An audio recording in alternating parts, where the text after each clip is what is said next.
اللہ کے رسول حضرت محمد صلی اللہ علیہ وآلہ وسلم بار بار حضرت حسین رضی اللہ تعالی عنہ کو بلند کر کے دنیا کو یہ بتاتے تھے کہ امام حسین مجھ سے ہے اور میں اس حسین سے ہوں۔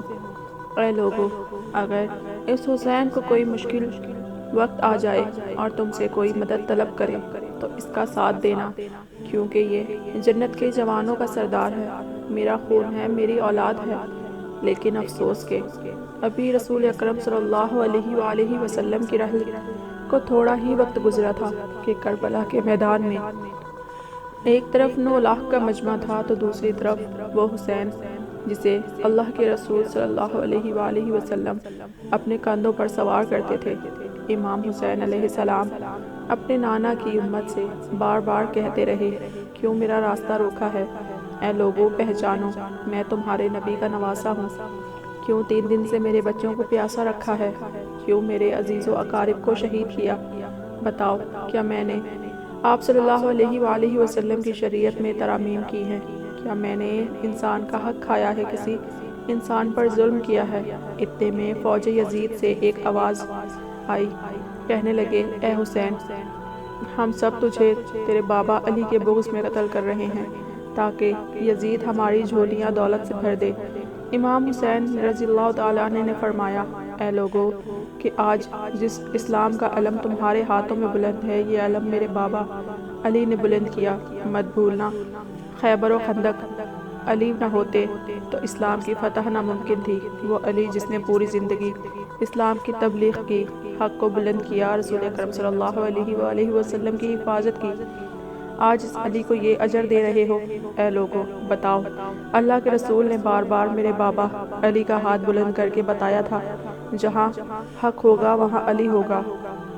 بھولنا مت کہ آج اس علی اور اولاد رسول کو یہ صلہ دے رہے ہو۔ اتنے میں یزید کے فوج کے سپہ سالاروں نے دیکھا کہ کہیں فوج میں بغاوت نہ ہو جائے۔ اے شمر، کیا دیکھ رہے ہو؟ حملہ کرو۔ بس لاکھوں کی فوج نے جب رسول اکرم صلی اللہ علیہ وآلہ وسلم کے نواسے پر حملہ کیا، امام حسین علیہ السلام نے اللہ کا نام لیا اور ذوالفقار کو نیام سے نکالا۔ تاریخ گواہ ہے کہ ایک طرف لاکھوں کا مجمع تھا اور ایک طرف 3 دن کا بھوکا پیاسا حسین ابن علی۔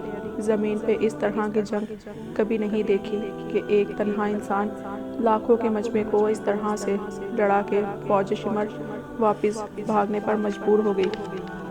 امام حسین یزید سے کہنے لگے کہ 3 دن کے بھوکے کی جنگ دیکھو، 3 دن کے پیاسے کی جنگ دیکھو، رسول کے اس نواسے کی جنگ دیکھو، اس کی جنگ دیکھو کہ جس کا جوان بھائی مارا گیا، جس کی جوان بیٹی کو نظروں کے سامنے قتل کیا گیا، جس نے اپنے ہی ہاتھوں سے اپنے بچے کی قبر بنائی۔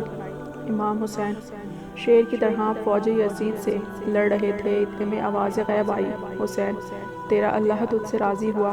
بس اس صدا کو سننا تھا کہ امام حسین علیہ السلام نے ذوالفقار کو اور مضبوطی سے تھام لیا۔ اتنے میں عمر بن سعد کہنے لگا، شمر، کیا دیکھ رہے ہو؟ یہ علی کا شیر ہے، اس کو مات دینا ناممکن ہے۔ جاؤ، خیموں کو آگ لگا دو۔ بس کچھ ظالموں نے بیبیوں کے خیموں کو آگ لگا دی اور کچھ ظالموں نے امام حسین کو دور سے تیر مارنے لگے۔ امام حسین کبھی بیبیوں کے خیموں کی طرف بڑھتے تو کبھی فوج کی طرف جاتے۔ عمر بن سعد اور شمر نے فوج کو 4 حصوں میں تقسیم کر دیا اور یہ کہا کہ کوئی بھی حسین کے پاس نہ جائے، جس کے پاس جو چیز ہے وہ دور سے حسین کو مارے، جس کے پاس نیزہ تھا اسے نیزہ مارا، جس کے پاس تیر تھے وہ تیر مارتا رہا، جس کے پاس برچھیاں تھی وہ برچھیاں برساتا رہا۔ تاریخ نے لکھا کہ جس کے پاس کچھ بھی نہ تھا مارنے کے لیے، وہ کربلا کی گرم زمین سے مٹی اکٹھا کر کے امام حسین کی طرف پھینکتا رہا۔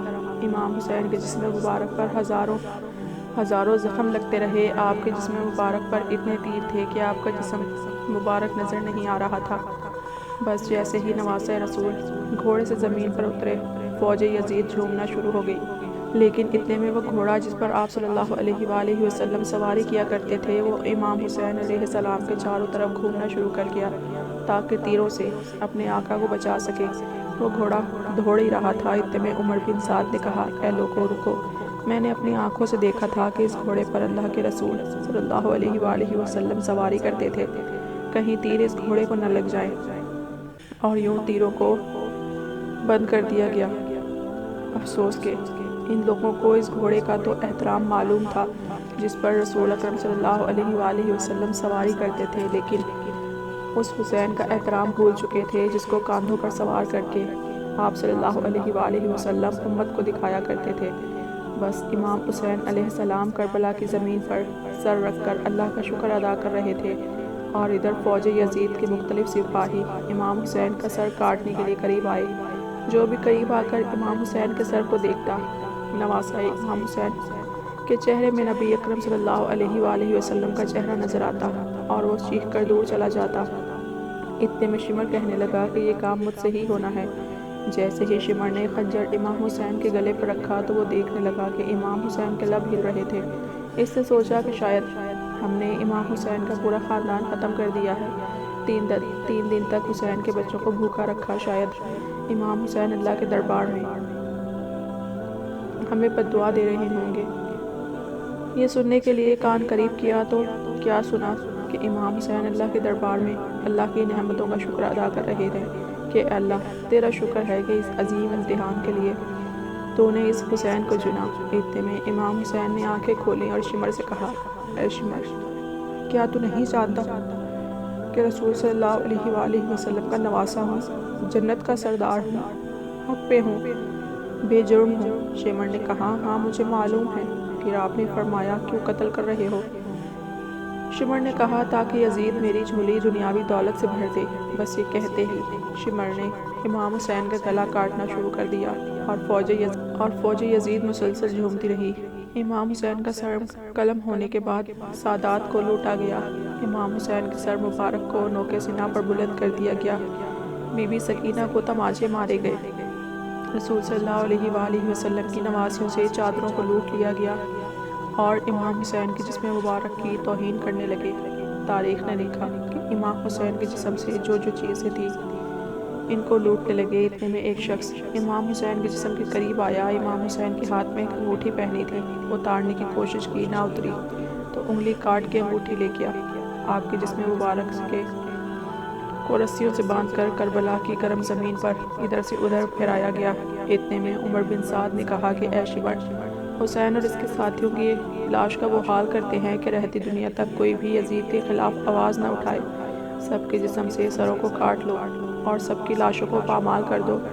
زمین کربلا گواہ ہے، کہیں سے کوئی قبیلہ اٹھ کر آیا کہ ہم خود کی لاش کو پامال نہیں ہونے دیں گے۔ ایک دوسرا قبیلہ ام لیلہ اٹھ کر آیا اور کہنے لگا کہ ہم علی اکبر کا لاشا پامال ہونے نہیں دیں گے۔ کہیں پر بی بی رباب کا قبیلہ اٹھ کر آیا، کہنے لگا ہم علی اصغر کا لاشا پامال ہونے نہیں دیں گے۔ ایک ایک شہید کی لاش پامال ہونے والی جگہ سے ہٹائی گئی۔ تاریخ گواہ ہے کہ صرف